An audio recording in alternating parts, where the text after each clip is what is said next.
Hello students, I am Swarndeep Kaur and welcome to my YouTube channel Atomic Chem. Today's our topic is ionization energy and electron gain enthalpy, or we can say electron enthalpy, electron affinity. In previous class I taught you about the size of elements and its periodicity and electron negativity.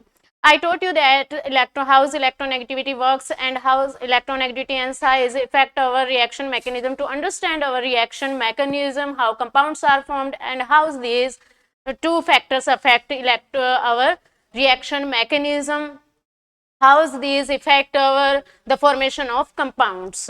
So without wasting time, let's start our new topic, that is ionization energy and electron affinity. First, I taught you about ionization energy. What is ionization energy?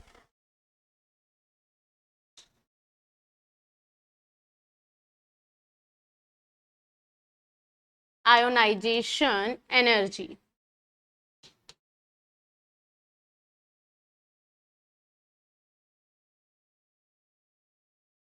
Actually, ionization energy, the energy which is released required when we remove one electron from its outermost shell, from atom's outermost shell. That means in gaseous state or isolated state, when atom release its electron, then it required some energy. That means, in short, we can say that if you want to remove an electron from its outer shell, then you have to give energy to this atom. That means if there is a atom, एक atom है, there is a neutron and proton in its nucleus, nucleus के अंदर neutron and proton है और ये इसका electron है after shell के अंदर. Then we have to remove this electron from its shell. इस शेल में से बाहर वाला, आउटर शेल का मीन्स है बाहर वाला shell, valency electron. That means also we can see the outer shell electrons are known as valency electrons. जो सबसे बाहर वाले शेल के इलेक्ट्रॉन्स होते हैं, these are known as valency electrons. हमें कभी भी रिएक्शन के अंदर पार्टिसिपेट जब कोई एटम करेगा तो उसके सबसे बाहर वाले जो इलेक्ट्रॉन्स है वही पार्टिसिपेट करेंगे. Inner shell electrons does not participate in its reaction mechanism और कंपाउंड फॉर्मेशन. कभी भी उसके अंदर पार्टिसिपेट नहीं करते. क्यों नहीं करते? क्योंकि उनके ऊपर जो न्यूक्लियस है वो बहुत ज्यादा अट्रैक्शन लगाता है और वो उन्हें रिमूव होने ही नहीं देता. क्योंकि हमने प्रीवियस क्लास के अंदर I taught you that there is size also affected by the attraction between nucleus and electrons. Electron activity also affected by the attraction between nucleus and electrons. जो न्यूक्लियस है उसका एक अट्रैक्शन होता है उसके electrons के ऊपर एंड आउटर इलेक्ट्रॉन्स के ऊपर. वही चीज इफेक्ट करती है कि इलेक्ट्रॉन को निकलना है या इलेक्ट्रॉन को गेन करना है. ओके, तो यहाँ पे हम दो, मैंने आज तो आपको दोनों जो पढ़ानी है प्रॉपर्टीज, उसके अंदर है ionisation energy and electron gain enthalpy. मैं दोनों को साथ साथ में थोड़ा थोड़ा कंपेयर करती हुई चलूंगी ताकि आपको समझने में दिक्कत ना हो, कंफ्यूजन ना हो. तो आयोनाइजेशन एनर्जी क्या है कि ये इलेक्ट्रॉन है. देखो दोनों जो आयोनाइजेशन एनर्जी और इलेक्ट्रॉन एफिनिटी है ना, इलेक्ट्रॉन एफिनिटी पहले मैं इनका आपको क्लियर कर दूं, वर्ड का मीनिंग ही क्लियर कर देती हूँ. इस वर्ड का मीनिंग है आयोनाइजेशन एनर्जी, यानी कि उसका आयोनाइजेशन करना, यानी कि उसमें से इलेक्ट्रॉन को निकाल देना एंड कैटायन का फॉर्मेशन करना. In this case there is cation is formed. क्या बनता है इसके अंदर? Cation. And electron affinity means होता है इलेक्ट्रॉन गेन एंथैल्पी. गेन का मतलब कि एक्सेप्ट करना. ओके, इलेक्ट्रॉन को क्या करते हैं यहाँ पे? एक्सेप्ट करते हैं, गेन करते हैं, और इसके अंदर क्या करते हैं? इलेक्ट्रॉन को रिलीज करते हैं. और in previous class I also taught you what is cation and anion. There is charge particle, positively charge particle is cation and negatively charge particle is anion. That's why when we release electron from its outer shell then it's convert into cation. That means किसमें से electron release होगा तो क्या बनेगा? cation. That means we can say in ionization energy there is cation is formed. That means ionization energy is required to form a cation. एक cation बनाने के लिए हमें ionization energy की नीड होती है. Got it बेटा?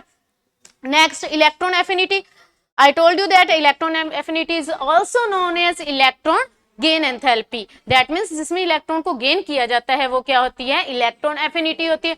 अब देखो इलेक्ट्रॉन को गेन करना है, इसके अंदर तो इलेक्ट्रॉन को रिलीज करना था तो कैटायन फॉर्म हो गया, and next case we have to gain electron, no we not our atom required, okay. अपने एटम ने क्या करना है, इलेक्ट्रॉन को गेन करना है। अगर इलेक्ट्रॉन को इसने गेन करना है दैट मीन्स ये क्या बनेगा, एनाइन, क्योंकि जब इलेक्ट्रॉन गेन किया जाता है तो उसके अंदर क्या बनता है, एनाइन बनता है, नेगेटिवली चार्ज्ड पार्टिकल। तो इस केस के अंदर क्या बनेगा, anion is formed in this case, okay. Next if we talk about ionisation energy, ionisation energy के अंदर इलेक्ट्रॉन को निकाल रहे हैं और एनर्जी को दे रहे हैं। इलेक्ट्रॉन एफिनिटी के अंदर इलेक्ट्रॉन को ऐड कर रहे हैं और एनर्जी को निकाल रहे हैं, यानी कि पूरे केस के अंदर दो चीजें चल रही है, एक तो इलेक्ट्रॉन और एक एनर्जी। जब इलेक्ट्रॉन अंदर जा रहा है तो एनर्जी बाहर आ रही है, और जब इलेक्ट्रॉन अंदर आ रहा है तो एनर्जी बाहर जा रही है। गॉट इट, जब इलेक्ट्रॉन अंदर तो एनर्जी बाहर, जब इलेक्ट्रॉन बाहर तो एनर्जी अंदर।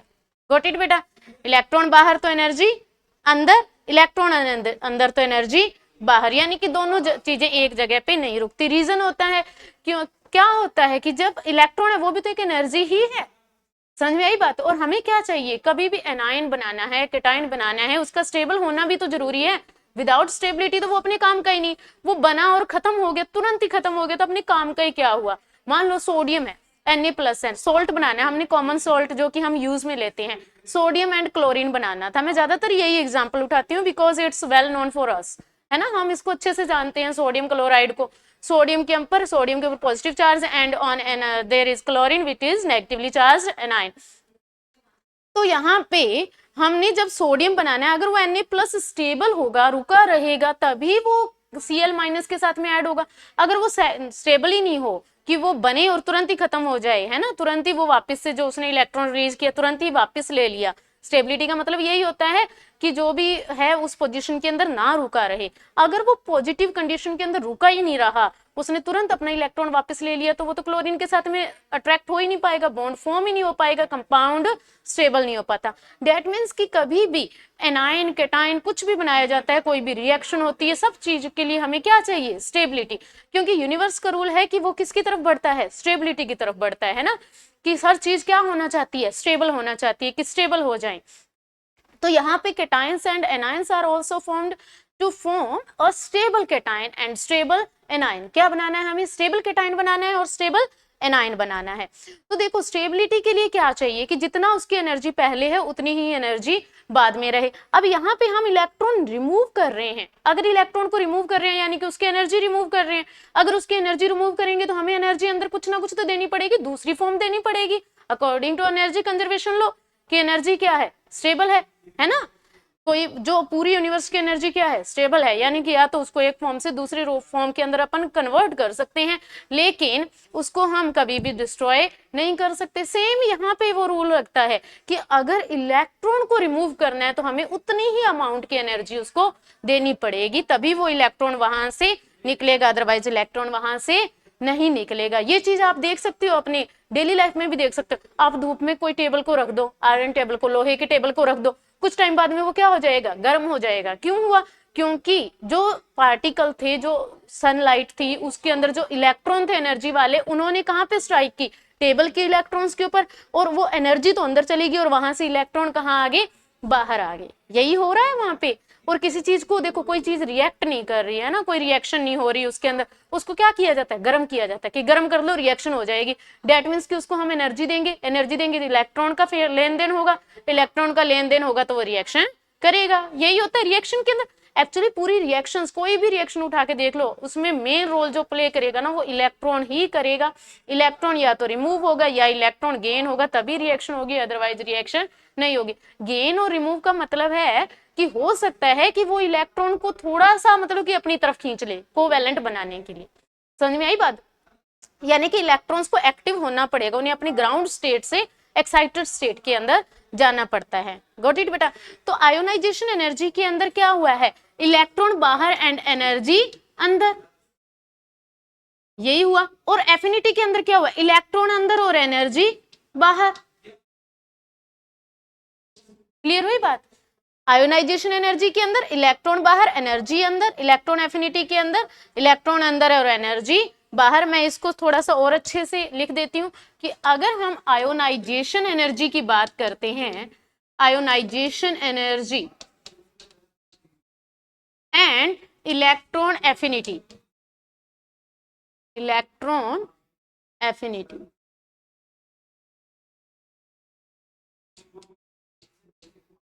Electron affinity.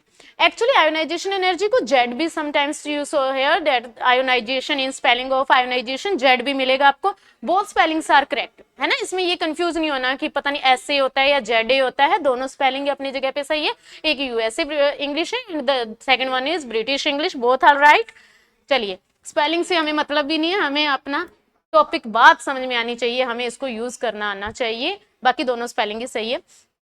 देखिए आयोनाइजेशन एनर्जी के अंदर क्या है, हमें क्या करना है, इलेक्ट्रॉन रिमूव करना है और एनर्जी को गेन करना है, कह सकते हैं ना, इन शॉर्ट ऐसा कह सकते हैं। बाकी पूरी डेफिनेशन क्या हो जाएगी, to remove an electron from isolated gaseous atom the energy is required which is known as ionisation energy, है ना। और इसी से हम इसकी डेफिनेशन भी बना सकते हैं कि अगर डेफिनेशन पूछे तो बना सकते हैं कि to remove electron from its gaseous isolated atom the energy which is required, okay, gain, that is called ionisation energy. यानी कि ये एटम था, इसके अंदर ये इलेक्ट्रॉन था, इसको क्या करना है, रिमूव करना है और एनर्जी को इसे देना है। क्लियर हुई बात। अब देखो एनर्जी अंदर जा रही है, इलेक्ट्रॉन बाहर जा रहा है, तो सेकंड स्टेप अपन इसमें ये भी लिख सकते हैं कि इसमें क्या बनता है, cation. What is formed in during reaction, cation is formed during the reaction. Second ionise electron affinity, electron affinity, electron gain, electron gain and energy release. Remove तो कह नहीं सकते ना, रिलीज, कोई भी चीज होगी वहां से एनर्जी को रिमूव नहीं करते, क्या होता है, एनर्जी रिलीज होती है ना, खुद होती है। To gain, what is the definition of electron affinity, to gain और अटैच, है ना, ज्यादा बेटर क्या रहेगा, अटैच, है ना, ज्यादा एप्रोप्रिएट वर्ड क्या हो जाएगा, attach. The energy which is released during the attach of an electron in isolated gaseous atom, है ना, to attach electron in isolated gaseous. Isolated gaseous atom का मतलब है कि हमें देखो, कभी भी इलेक्ट्रॉन को, मैंने पहले भी कहा कि हमने कोई चीज रिएक्शन नहीं हो रही, उसको क्या करते हैं, गर्म करते हैं, है ना, हीट करते हैं। उसको हीट करने का मतलब है कि हम उसको गैसियस स्टेट के अंदर कन्वर्ट कर रहे हैं, कि हमें क्या करना है, उस एटम को, उस एलिमेंट को गर्म करना है और उसको गैसियस स्टेट तक लेके आना है। क्योंकि इतनी एनर्जी तो कम से कम हमें उसे देनी पड़ेगी ना, कि एक एटम को तो अलग करें। हालांकि एटम को अलग नहीं कर सकते, लेकिन क्या होता है, थोड़ा सा तो उसके अंदर जो अट्रैक्शन है वो कम करें, ताकि हम इलेक्ट्रॉन पे वर्क कर सकें। वर्क किस पे करना है, इलेक्ट्रॉन के ऊपर। तो ज्यादातर हम जो रिएक्शंस करवाते हैं, पहले उसको गर्म किया जाता है, आइसोलेट कर लिया जाता है उसको, ओके। तो इसलिए वो गैसियस स्टेट के अंदर आ जाता है। When we isolate it, then it's convert into gaseous state, that's why we say here the isolated gaseous atom, okay. Isolate का मतलब अलग कर लेना, गैस मतलब गैसियस स्टेट के अंदर उसको कन्वर्ट कर देना, ओके बेटा। तो देखो इलेक्ट्रॉन के अंदर जब हमने कोई इलेक्ट्रॉन अटैच करना है, तो जो एनर्जी रिलीज होती है, that is called electron affinity. Just opposite हो गया ना, देखो इसमें इलेक्ट्रॉन रिमूव कर रहे थे, इसमें इलेक्ट्रॉन को अटैच कर रहे हैं, इसके अंदर एनर्जी गेन कर रहे थे, इसमें एनर्जी रिलीज हो रही है ना। इसमें रिक्वायर्ड भी लिख सकते हो आप, एनर्जी इज रिक्वायर्ड, की जो एनर्जी की जरूरत है। क्लियर हुई बात। देन देखो नेक्स्ट इसके अंदर ये था अपना nucleus and that one is our electron. और ये वाला इलेक्ट्रॉन नहीं, ये वाला इलेक्ट्रॉन जो है ये अंदर जाएगा और यहां से एनर्जी क्या करनी पड़ेगी, हमें रिलीज करनी पड़ेगी, ओके।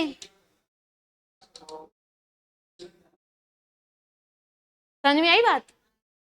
इलेक्ट्रॉन अंदर एंड एनर्जी बाहर। अब देखो इलेक्ट्रॉन अंदर आया है तो क्या बना है, सेकंड स्टेप अपन क्या लग सकते हैं इसमें, कि क्या बन जाएगा, anion is formed, anion is formed during the reaction, during this process anion is formed. Okay, मेरे को लगता है कि ये दोनों चीजें आपको समझ में आ गई होगी कि पहले तो हमें मेजर डिफरेंस क्या है आयोनाइजेशन एनर्जी के अंदर और इलेक्ट्रॉन एफिनिटी के अंदर। आयोनाइजेशन एनर्जी मींस कैटायन का फॉर्मेशन और इलेक्ट्रॉन एफिनिटी मींस एनायन का फॉर्मेशन। आप इसको शॉर्ट में लिख सकते हो ड्यूरिंग दिस प्रोसेस कैटायन, ताकि आपको याद रहे।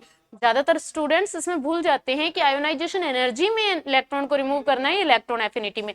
तो इतनी सी बात याद रख लो, आयोनाइजेशन के अंदर कैटायन बनता है और इलेक्ट्रॉन एफिनिटी के अंदर एनायन का फॉर्मेशन होता है। यहां से आपको याद रह जाएगा कि कैटायन का मीन्स है कि इलेक्ट्रॉन का निकलना है ना, इलेक्ट्रॉन का रिमूव होना। तो इलेक्ट्रॉन रिमूव होगा तो अपोजिट चलेगा, या तो इलेक्ट्रॉन बाहर जाएगा या फिर एनर्जी बाहर जाएगी। अगर इलेक्ट्रॉन बाहर जा रहा है तो एनर्जी अंदर आ रही है, और एनर्जी बाहर जा रही है तो इलेक्ट्रॉन अंदर आ रहा है। दोनों का अपोजिट पाथ है, ये इधर आया और ये इधर चला गया। ओके, तो इसे आपको याद रह जाएगा।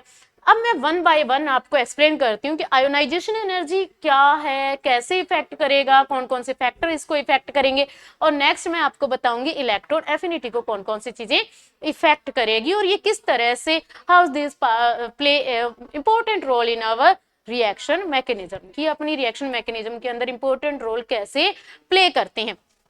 नेक्स्ट देखो, लुक एट हियर बेटा, ionisation energy. First, I will explain you ionization energy. Briefly अपन ने इन दोनों के बीच में डिफरेंस देख लिया है।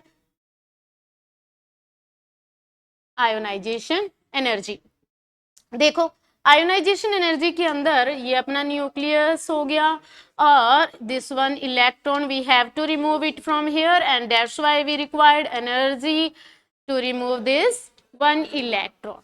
ये तो होगी बात। अब देखो हमारे पास में क्या था, ये था सोडियम, न्यूट्रल एटम था सोडियम, जैसा पीरियोडिक टेबल में था। इसके पास में 11 इसके इलेक्ट्रॉन पूरे थे। ये इसका आउटर शेल का इलेक्ट्रॉन था, ये वाला, ठीक है। अब ये इलेक्ट्रॉन को हमने क्या किया, रिमूव किया, और हमने इसको एनर्जी दी। तो अपने पास में क्या बना, ये हो गया Na किसका, पॉजिटिव, यानी कि कैटायन क्या बन गया, पॉजिटिव बन गया, ठीक है। अब हमने क्या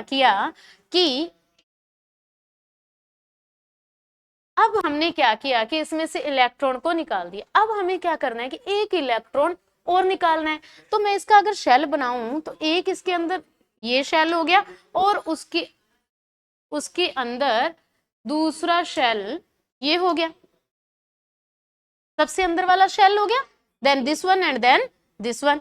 देखो इसके अंदर क्या होता है कि जो ये वाला है इसके अंदर कितने इलेक्ट्रॉन थे, 2 इलेक्ट्रॉन, ठीक है, फर्स्ट शेल के अंदर। सेकंड शेल में कितने इलेक्ट्रॉन थे, 8 इलेक्ट्रॉन, 1 2 3 4 5 6 7 8, 8 and 2 10, 10 और 1 11। ओके, अब एक इलेक्ट्रॉन तो यहां से रिमूव हो गया। अब ये शेल कैसा बन गया, ये रहा सोडियम, ये फर्स्ट शेल और ये सेकंड शेल, और ये 8 वाले पूरा फुलफिल शेल है। यही भरते हैं अपन इलेक्ट्रॉन कॉन्फ़िगरेशन में, देखते हैं 2 8 8 18। तो इसके अंदर 8 इलेक्ट्रॉन फिल कर सकते थे, और ये शेल क्या हो गया, पूरा फिल हो गया। गॉट इट बेटा। अगर ये शेल पूरा भरा हुआ है तो अब इसमें से इलेक्ट्रॉन निकालना क्या हो जाएगा, मुश्किल हो जाएगा, टफ हो जाएगा।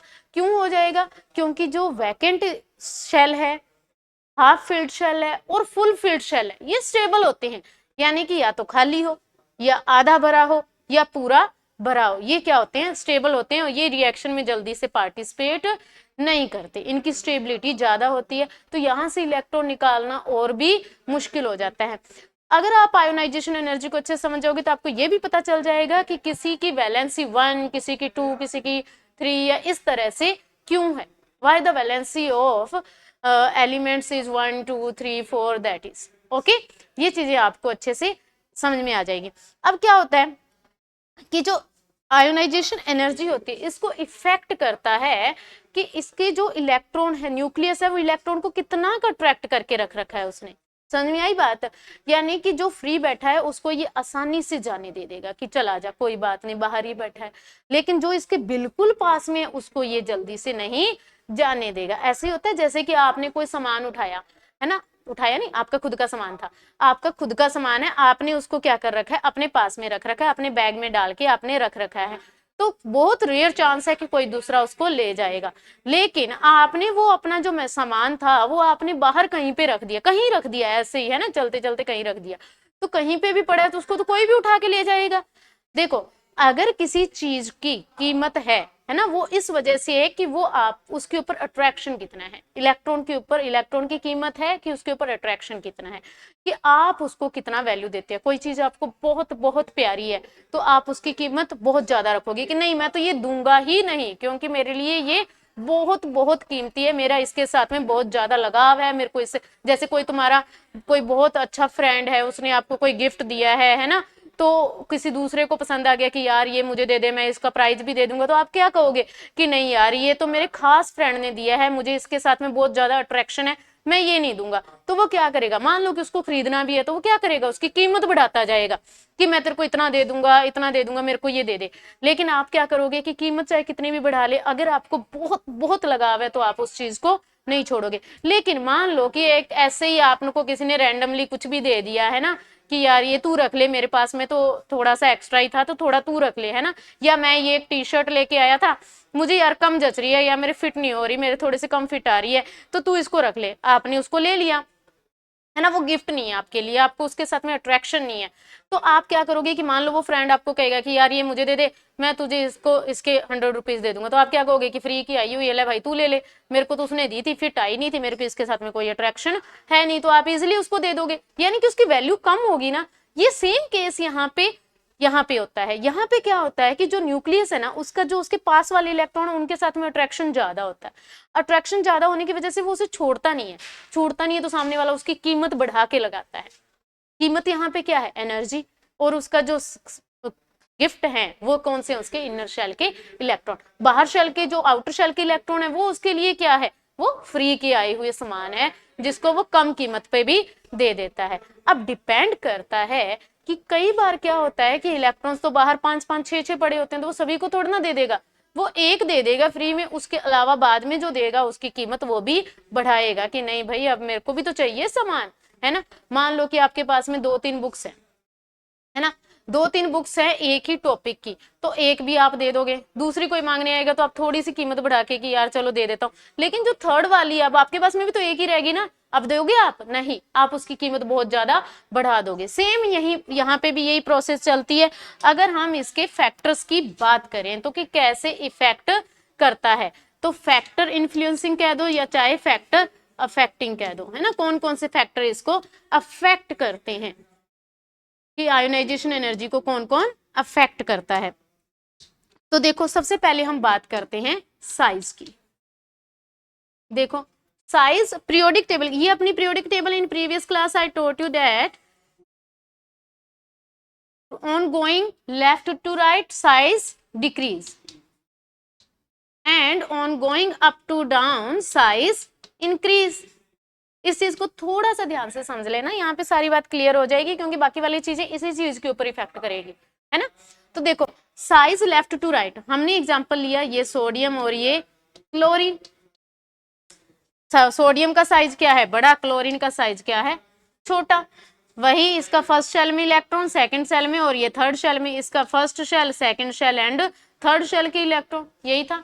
ये न्यूक्लियस से इसकी डिस्टेंस क्या होगी, दूर होगी, है ना, ज्यादा दूर चला गया, मतलब ये बागी हो गया, बगावत करके चला गया कि ठीक है मैं नहीं, बात नहीं मानता, है ना। घर में होता है ना कि एक बेटा तो बहुत ज्यादा बात मानता है तो उसके ऊपर मम्मी पापा का बहुत ज्यादा अट्रैक्शन रहता है, एक थोड़ा सा बागी टाइप का होता है कि हर बात के ऊपर बगावत कर देंगे, हम नहीं, है ना, ये हम नहीं, ये मैं नहीं, है ना।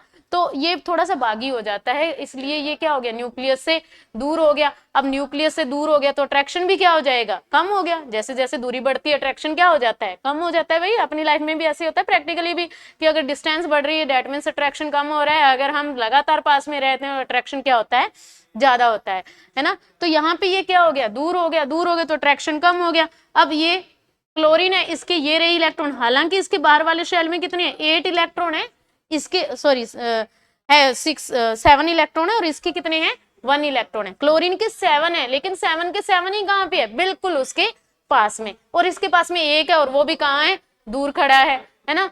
तो एक तो है अकेला, ऊपर से खड़ा दूर है, तो कोई आएगा, कोई कौन, क्लोरीन ही आता है ज्यादातर, है ना। क्लोरीन आएगा, इस इलेक्ट्रॉन को थोड़ी सी इसकी कीमत देगा, कि भाई ये ले 10-5 रुपए और इसको लेके यहाँ से चला जाएगा, यही होता है ना। तो ये यहां से इसको लेके चला जाता है इजीली, तो कीमत क्या होगी, कम। और अगर यहाँ पे हम बात करें क्लोरीन की, तो इसके तो भाई इलेक्ट्रॉन्स खुद के जो न्यूक्लियस है इसके इलेक्ट्रॉन्स को बहुत ज्यादा पास में रख रखा है इसने, कि कोई भी बात हो जाए मैं अपने इलेक्ट्रॉन को नहीं दूंगा, क्योंकि मुझे सभी के साथ में बहुत ज्यादा अट्रैक्शन है, बहुत ज्यादा लगाव है ना। डिस्टेंस कम होगी ना, यानी कि अट्रैक्शन क्या हो गया, ज्यादा हो गया। जितनी कम डिस्टेंस उतना ही ज्यादा अट्रैक्शन होता है ना न्यूक्लियस, क्योंकि न्यूक्लियस पॉजिटिवली चार्ज और इलेक्ट्रॉन नेगेटिवली चार्ज। उसके पास में चाहे 8 है, लेकिन 8 के 8 उसके बिल्कुल पास में है, तो अट्रैक्शन क्या है, ज्यादा, और यहाँ पे अट्रैक्शन क्या हो गया, कम हो गया। तो इसलिए ये इजिली इलेक्ट्रॉन्स दे देता है। अगर हम बात करें सोडियम एंड पोटेशियम की अप टू डाउन जाने की बात करें, लुक एट हियर बेटा, ये sodium and that is potassium, ऐसा ही है। तो पोटासियम का साइज क्या है, और भी बड़ा है, सोडियम से पोटासियम का साइज क्या है, बड़ा है। बड़ा होने की वजह से इसका इलेक्ट्रॉन, इसमें भी एक इलेक्ट्रॉन था, इसमें भी इलेक्ट्रॉन एक ही था, लेकिन इसका इलेक्ट्रॉन तो और भी ज्यादा दूर चला गया, इससे बहुत ज्यादा दूर हो गया। तो ये न्यूक्लियस है इसका, इसके ऊपर अट्रैक्शन बन नहीं पा रहा, कम बन पा रहा है, ये इसको खींच के नहीं रख पा रहा अपनी तरफ।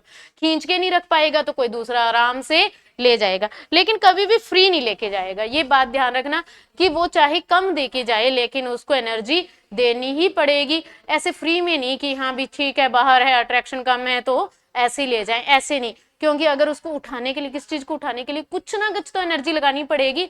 अगर कोई हल्की चीज भी उठाते हैं तो एनर्जी तो लगती है ना अपनी, तो कम से कम कुछ ना कुछ एनर्जी उसे देनी ही पड़ती है अगर वहां से उसने इलेक्ट्रॉन को रिमूव करना है। गॉट इट बेटा?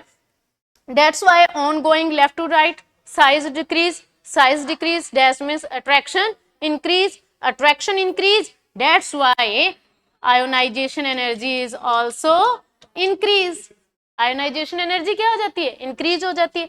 ongoing up to down size increase, attraction of nucleus decrease on outermost shell electrons। Last shell के इलेक्ट्रॉन के ऊपर क्या होता है, न्यूक्लियस का अट्रैक्शन क्या हो गया, कम हो गया। अट्रैक्शन कम हो गया तो क्या हो जाएगी, एनर्जी भी कम हो जाएगी। That's why ionisation energy decrease. समझ में आई बात? दैट्स व्हाई यहाँ पे एक चीज होती है कि ज्यादातर metal and non metals, in previous class I told you that all metal and non metal always formed ionic compounds. ये बात मैंने कही थी उस टाइम, मैंने बीच में कहा था कि लिथियम नहीं करता, except lithium every metal formed ionic bond. हाँ, उसमें कुछ कोवेलेंट कैरेक्टर्स इंक्रीज हो जाते हैं अकॉर्डिंग टू फाजान्स रूल, लेकिन वहां पे ये नहीं होता कि वो पूरे का पूरा कोवेलेंट बॉन्ड बन जाए, वो बॉन्ड आयनिक ही रहेगा, उसमें कई बार कोवेलेंट कैरेक्टर आ जाते हैं। लेकिन उस टाइम मैंने आपको कहा था कि लिथियम है, लिथियम हमेशा कोवेलेंट बॉन्ड बनाता है। रीजन क्या है कि लिथियम यहाँ पे आ गया बहुत ही छोटा साइज, स्मॉल साइज। अब लिथियम का साइज क्या है, स्मॉल है, स्मॉल साइज है, तो उसके इलेक्ट्रॉन के ऊपर अट्रैक्शन क्या हो गया, बहुत ज्यादा हो गया, अट्रैक्शन ज्यादा हो गया। अट्रैक्शन ज्यादा होने की वजह से क्या हो जाएगा भाई, आयोनाइजेशन एनर्जी बढ़ जाएगी। इतनी बढ़ जाती है कि कोई दे ही नहीं पाता, कीमत उसकी नहीं दे पाता। अब कीमत नहीं दे पाएगा तो वो कौन सा बॉन्ड बनेगा, कोवेलेंट की शेयर करेगा। तो अगर हमें ये प्रायोडिसिटी के बारे में पता चलता है तो हम ये भी देख सकते हैं कि बॉन्ड आयनिक कब बन रहा है और कोवेलेंट कब बन रहा है। ओके, आयनिक को समझना बिल्कुल इजी है कि मेटल एंड नॉन मेटल के बिटवीन है, लेकिन लिथियम जो है वो कोवेलेंट बॉन्ड बनाता है, और इसका रीजन है कि इसमें आयोनाइजेशन एनर्जी बहुत ज्यादा हो जाती है due to its small size. Got it बेटा? अब देखिए नेक्स्ट, देखिए नेक्स्ट अपनी अगर हम बात करें, next left on going in periodic table, on going periodic table के अंदर ही बात करेंगे हम। On going left to right size decrease, that's why ionisation energy increase. On going up to down size decrease, that's why ionisation energy decrease. Okay, next अपने effect करता है Z effect. Next अपना आता है Z effect. Actually Z effect अगर आप ध्यान दोगे तो आप अभी पढ़ चुके हो। जेड होता है न्यूक्लियस के लिए, न्यूक्लियस के मास के लिए अपन जेड वर्ड यूज लेते हैं। इफेक्ट उसका इफेक्ट हो गया। जेड इफेक्ट होता है कि इफेक्टिव न्यूक्लियर चार्ज, कि जो न्यूक्लियस है वो कितना का अट्रैक्शन लगा रहा है। तो हमें पता है लेफ्ट टू राइट जाने पर न्यूक्लियस का अट्रैक्शन अपने आउटर शेल इलेक्ट्रॉन्स के ऊपर इंक्रीज हो रहा है। अगर उसका अट्रैक्शन इंक्रीज हो रहा है तो आयोनाइजेशन एनर्जी भी क्या हो जाएगी भाई, ज्यादा, कीमत ज्यादा हो जाएगी। इसलिए जेड इफेक्ट इंक्रीज हुआ तो आयोनाइजेशन एनर्जी भी इंक्रीज होगी। अप टू डाउन जाने पर साइज इंक्रीज हुआ, जेड इफेक्ट क्या हो गया, कम हो गया, न्यूक्लियस का अट्रैक्शन क्या हो गया, कम हो गया, तो आयोनाइजेशन एनर्जी भी क्या हो गई, कम हो गई। दो चीजें बात कर चुके हैं अपन, फर्स्ट साइज कैसे इफेक्ट करता है, सेकंड वन जेड इफेक्ट कैसे इफेक्ट करता है आयोनाइजेशन एनर्जी को। नेक्स्ट देखो, नेक्स्ट होता है शील्डिंग इफेक्ट। जो नेक्स्ट अपन बात कर रहे हैं वो है शील्डिंग इफेक्ट। शील्डिंग क्या होता है कि ये रहा एक कोई वही सोडियम ले लेते हैं और ये इसका इनर इलेक्ट्रॉन्स हो गए और ये आउटर इलेक्ट्रॉन हो गया। जो ये इनर इलेक्ट्रॉन्स होते हैं ये आउटर इलेक्ट्रॉन के ऊपर क्या लगाते हैं, रिपल्शन लगाते हैं। इलेक्ट्रॉन इलेक्ट्रॉन के बिटवीन रिपल्शन है। जो ये inner electron outer shell electrons के ऊपर रिपल्शन लगा रहे हैं इसे क्या कह देते हैं, शील्डिंग इफेक्ट कह देते हैं। इसे क्या कह देंगे, शील्डिंग इफेक्ट। अब शील्डिंग इफेक्ट जो है ये जितना ज्यादा होगा उतनी ही उसकी आयोनाइजेशन एनर्जी क्या हो जाएगी, कम हो जाएगी, यानी कि उसको आयोनाइजेशन एनर्जी कम देनी पड़ेगी। अब शील्डिंग इफेक्ट देखो लेफ्ट टू राइट जाने पर क्या होता है कि देखो इसमें कितने इलेक्ट्रॉन है, 8 इलेक्ट्रॉन। इनर शेल के अंदर तो 8 ही रहेंगे, बाहर वाले के अंदर इसमें तो 1 है, और उसमें बाहर वाले के ऊपर कितने हैं, इस साइड क्लोरीन के ऊपर जाके देखो, क्लोरीन वाले के अंदर क्या हो गए, इनर के तो वही 8 रहे और बाहर वाले कितने हो गए, 7 हो गए। यानी कि बाहर वाले इलेक्ट्रॉन के ऊपर ही तो इनर वाले ने लगाना था, यानी अंदर से जो अंदर इलेक्ट्रॉन खड़े थे वो बाहर वाले इलेक्ट्रॉन को धक्का लगा रहे थे। अब पहले अंदर 8 खड़े थे और बाहर एक ही खड़ा, तो उसको धक्का लगा रहे हैं, 8 एक को धक्का लगा रहे हैं, तो धकेल के ज्यादा दूर तक भेज देंगे, ज्यादा दूर तक पुश कर देंगे उसको। लेकिन क्लोरीन के अंदर क्या होता है कि ये 8 है और ये कितनी है, 7 है, ये भी ज्यादा हो गए। अब ये जो रिपल्शन है ये क्या हो जाएगा, कम हो जाएगा ना। क्यों कम हो जाएगा, क्योंकि ये 7 है ना, और 7 को 8 धकेलेंगे तो कितना धकेल देंगे, मान लो यहाँ पे ये 7 खड़े हैं, यहाँ पे 8 खड़े हैं, धकेलेंगे तो कितना, ये भी तो इसके ऊपर रिपल्शन लगाएगा, ये इसको धक्का देगा, ये इसको धक्का देगा, तो कितना धकेल के कर देगा, मान लो दूर भी करेगा तो यहाँ पे कर देगा। लेकिन सोडियम के अंदर क्या है, ये 8 है और ये क्या है, 1 है, इसको धक्का देंगे, 8 लोग मिलकर 1 को धक्का देंगे तो कहाँ तक जाएगा, दूर तक जाएगा, तो ये वैसे भी दूर हो गया। क्लियर हुई बात। अगर वो वैसे ही दूर है तो सामने वाला आके उसकी कम कीमत पर उसको उठा के ले जाएगा। गॉट इट बेटा। On going left to right shielding effect क्या हो जाता है, डिक्रीज हो जाता है। शील्डिंग इफेक्ट क्या हो जाएगा, डिक्रीज हो जाएगा। शील्डिंग इफेक्ट डिक्रीज हो गया यानी कि रिपल्शन कम हो गया, रिपल्शन कम हो गया यानी कि अट्रैक्शन बढ़ गया, अट्रैक्शन बढ़ गया दैट मींस क्या बढ़ गया, आयोनाइजेशन एनर्जी इंक्रीज होगी। सेम हियर, वो अपन बात कर ही चुके हैं, इसके अंदर भी क्या, हाँ इसमें ये है कि देखो अंदर वाले जो इलेक्ट्रॉन है ऊपर से नीचे जाते जाएंगे, वैसे वैसे इनर शेल भी तो बढ़ते जाएंगे ना, up to down, on going in a group from up to down the number of shells increase. In previous class I told you about this.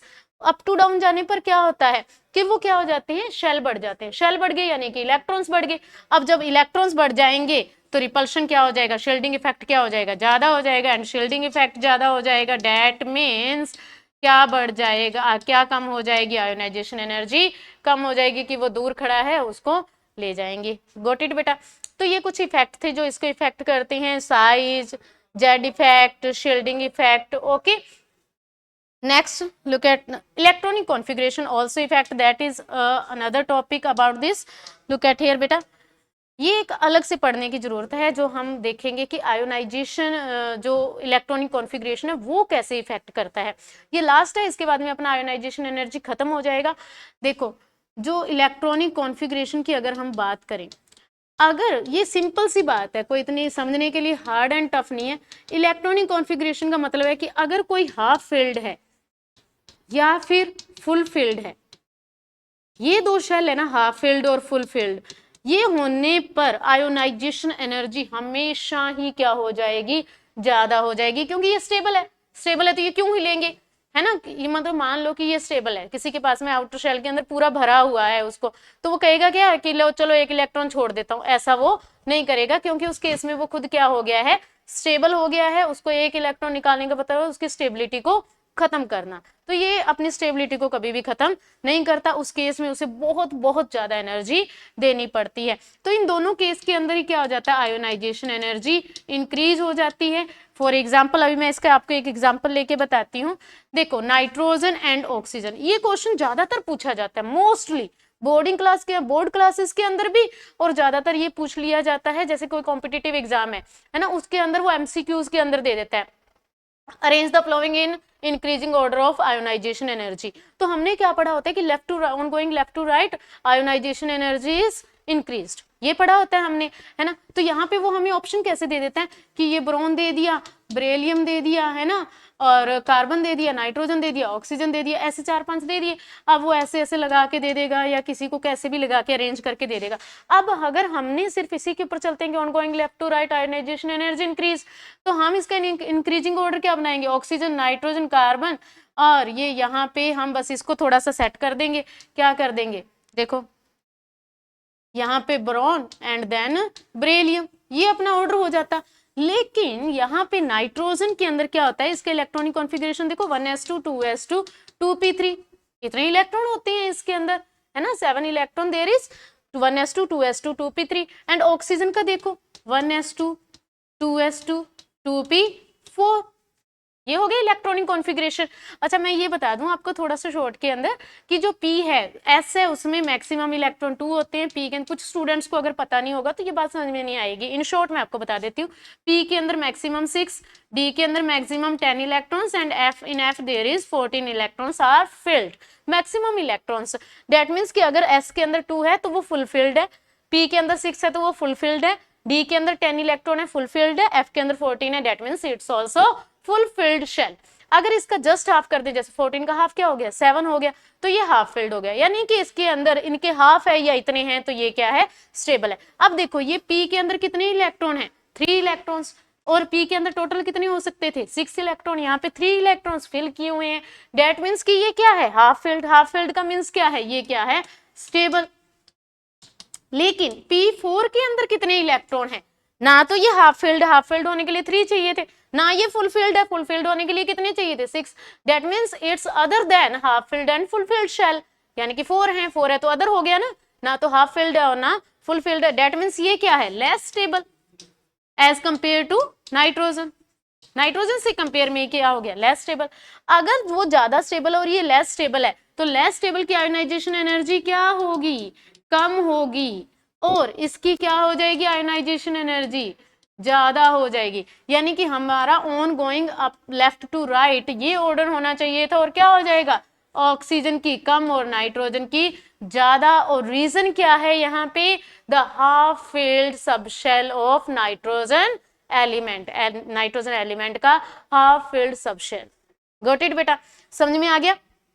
Next देखो यहाँ पे भी वेरिएशन आएगा, एक्सेप्शन, इसको एक्सेप्शन कहते हैं। हालांकि एक्सेप्शन जैसे साइंस में कोई चीज नहीं होती, हर चीज का लॉजिक होता है, हर चीज का कोई ना कोई रीजन होता है। एक्सेप्शन नहीं अपन इसको बोलते हैं ना, लेकिन कह देते हैं। देखो ब्रोन लेस देन बेरिलियम होना यही चाहिए था, क्योंकि ब्रोन यहाँ पे और बेरिलियम यहाँ पे है ना। तो लेकिन क्या होता है इसका, देखो इलेक्ट्रॉनिक कॉन्फ़िगरेशन बेरिलियम का इलेक्ट्रॉनिक कॉन्फ़िगरेशन क्या है, देखो 1s2 2s2 यही होता है ना। हाइड्रोजन हीलियम लिथियम बेरिलियम कितने होते हैं, 4, 1s2 2s2। बोरॉन का देखो 1s2 2s2 2p1, दिख रहा है। तो यहाँ पे S के अंदर मैक्सिमम कितने फिल कर सकते थे, 2, और कितने हैं 2, दैट मीन्स ये क्या है, फुलफिल्ड है तो ये क्या हो गया, स्टेबल हो गया।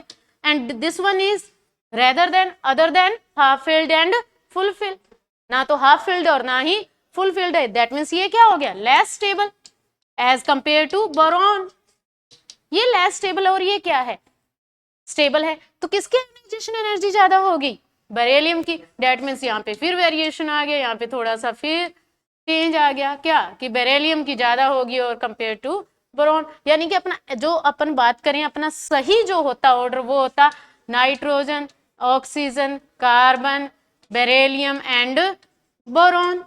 ये अपना जो आएगा वो हमारा क्या होगा, सही आंसर होगा। ओके, अब देखो एमसीक्यूज के अंदर तो ऐसे पूछ लेते हैं, और बोर्ड क्लासेस के अंदर डायरेक्ट पूछ लेते हैं, why the ionisation energy of nitrogen is more than oxygen, whereas the size of oxygen is small than nitrogen। Nitrogen से ऑक्सीजन का साइज क्या है, छोटा है, फिर भी नाइट्रोजन की आयोनाइजेशन एनर्जी ज्यादा क्यों है ना। ये क्वेश्चन इसके अंदर आ जाता है, तो हमने आंसर क्या देना है, in nitrogen half filled shells, p shells are present which are stable. That's why the ionization energy of nitrogen is increased as compared to oxygen. Okay, same answer for beryllium and boron. Beryllium और boron के लिए भी same answer हो जाएगा. Got it बेटा. तो यहाँ पे अपनी आयोनाइजेशन एनर्जी खत्म हो जाती है. Now electron gain enthalpy. Electron gain enthalpy same चीजें चलेंगी, बस थोड़ी सी इसमें चेंज आएगा. क्या आएगा? इलेक्ट्रॉन एंथैल्पी के अंदर हम पढ़ चुके हैं, फिर भी मैं रिवाइज करवाती हूँ बेटा. इलेक्ट्रॉन एंथैल्पी अपना क्या था, देखो शॉर्ट के अंदर ही चलेंगे अब, क्योंकि हमारा ये चीजें समझ में आ चुकी है. ये हमने इसमें से क्या करना है इलेक्ट्रॉन एफिनिटी के अंदर, कि हमने इलेक्ट्रॉन को तो ऐड करना है और एनर्जी को क्या करना है, रिलीज करना है. ठीक है, एनर्जी को रिलीज करना है और इलेक्ट्रॉन को गेन करना है. तो देखो एनर्जी को इलेक्ट्रॉन को गेन करने के लिए कौन ज्यादा गेन करेगा, जिसकी इलेक्ट्रॉन एक्टिविटी ज्यादा होगी. और कोई आसानी से गेन करेगा तो वो एनर्जी भी क्या रिलीज करेगा, ज्यादा रिलीज करेगा. ये थोड़ा सा यहाँ पे समझने की जरूरत होगी, यहाँ पे बच्चे कंफ्यूज हो जाते हैं. ठीक है, आयोनाइजेशन एनर्जी के अंदर तो क्या है कि अगर किसी चीज को रिलीज करना मुश्किल हो रहा है ना, रिलीज करना मुश्किल है तो आयोनाइजेशन एनर्जी ज्यादा है.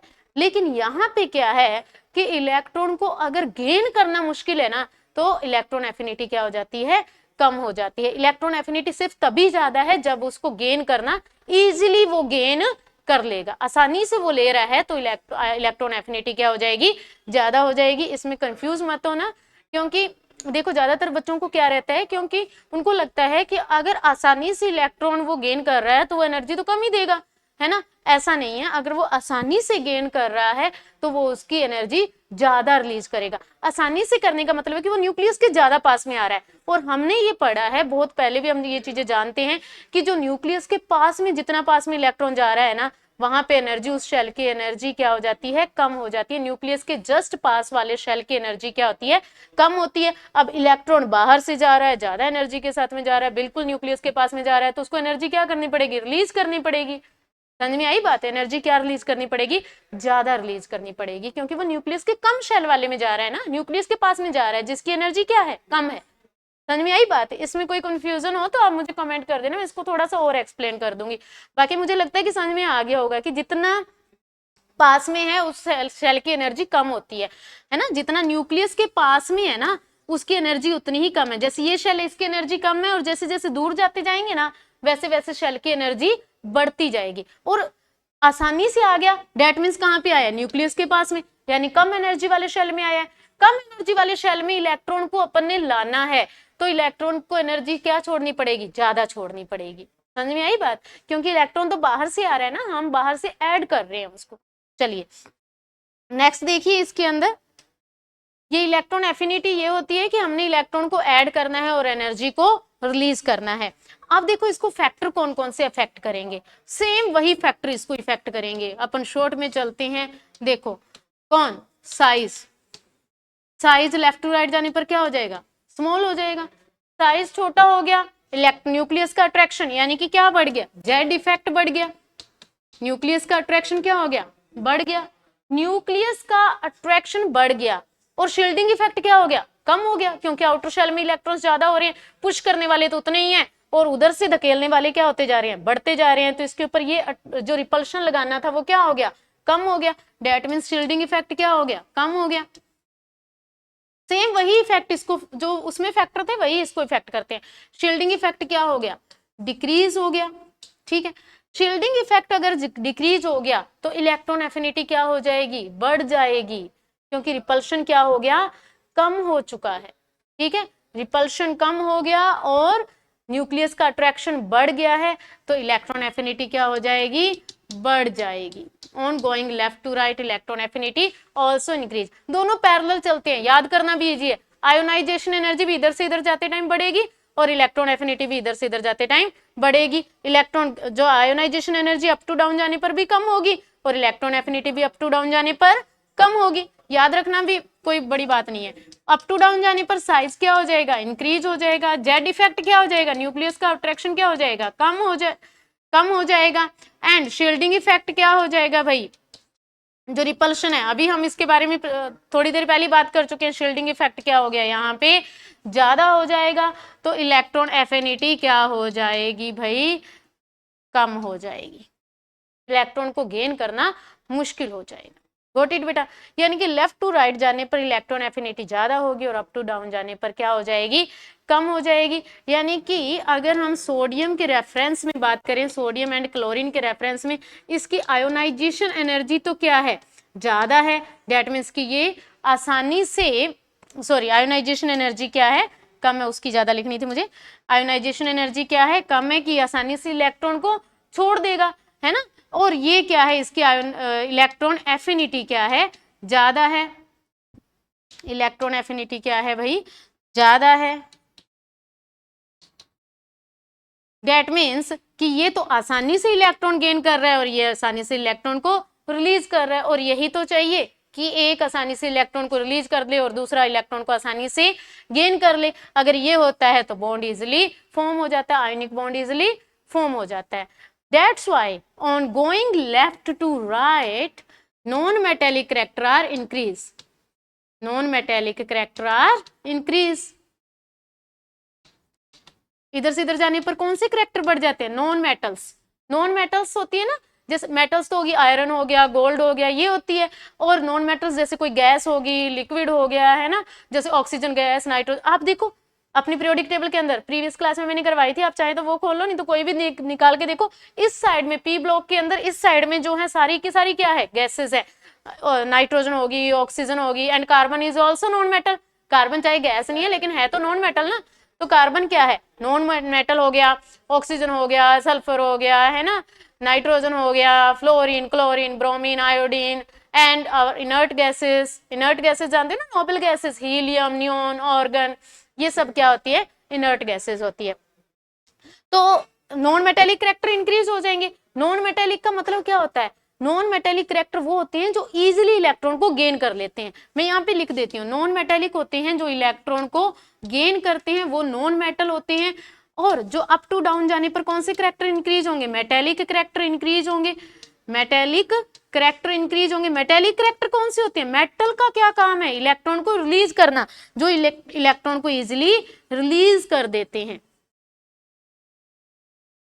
The elements which easily release electrons are called metals, and the elements which easily gain electron are called non-metals. बस ये टेंडेंसी होती है, नॉन मेटल इजिली इलेक्ट्रॉन को गेन करते हैं और मेटल्स इजिली इलेक्ट्रॉन को रिलीज करते हैं। And you can see here, देखो ऊपर से नीचे जाने पर क्या हो रहा है? आयोनाइजेशन एनर्जी क्या हो जाएगी? बढ़ जाएगी, यानी कि इलेक्ट्रॉन आसानी से रिलीज कर दिया जाएगा। डेट मीन्स कौन से कैरेक्टर बढ़ रहे हैं? मेटेलिक। और on going up to down कौन सा हो जाएगा? सॉरी, लेफ्ट टू राइट क्या हो जाएगा? इजीली इलेक्ट्रॉन एफिनिटी इंक्रीज हो रही है। ठीक है, इलेक्ट्रॉन एफिनिटी इंक्रीज होगी तो कौन से कैरेक्टर बढ़ेंगे? नॉन मेटेलिक कैरेक्टर, क्योंकि इलेक्ट्रॉन को गेन करना क्या हो जाएगा? इजी हो जाएगा। गॉट इट बेटा? बस ये चीजें थी इसके अंदर, इलेक्ट्रॉन गेन एंथैल्पी के अंदर, इलेक्ट्रॉन एफिनिटी के अंदर और आयोनाइजेशन एनर्जी के अंदर। ये कुछ टॉपिक थे, बेसिक बातें थी इससे रिलेटेड।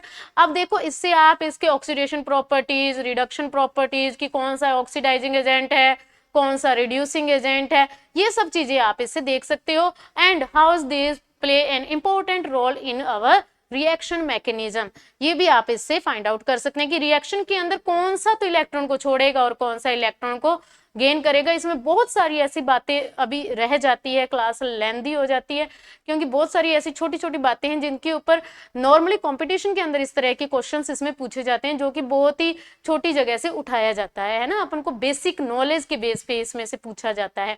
तो वो मैं नेक्स्ट क्लास के अंदर इंक्लूड करूंगी। अभी के लिए इतना है कि ionisation energy, electron gain enthalpy, I hope you can understand this and you also enjoyed it. Okay, so in next class I am take the class about the some basic questions about electron gain enthalpy, electron, सारी की सारी class ही मैं electron negativity, electron affinity, electron gain enthalpy, electron ionisation energy, इनके ऊपर उठाने वाली हूँ, जिसके अंदर मैं 150 या 200 से अबव MCQs क्वेश्चंस लेके आऊंगी। So see you in next class. Thank you. Bye bye.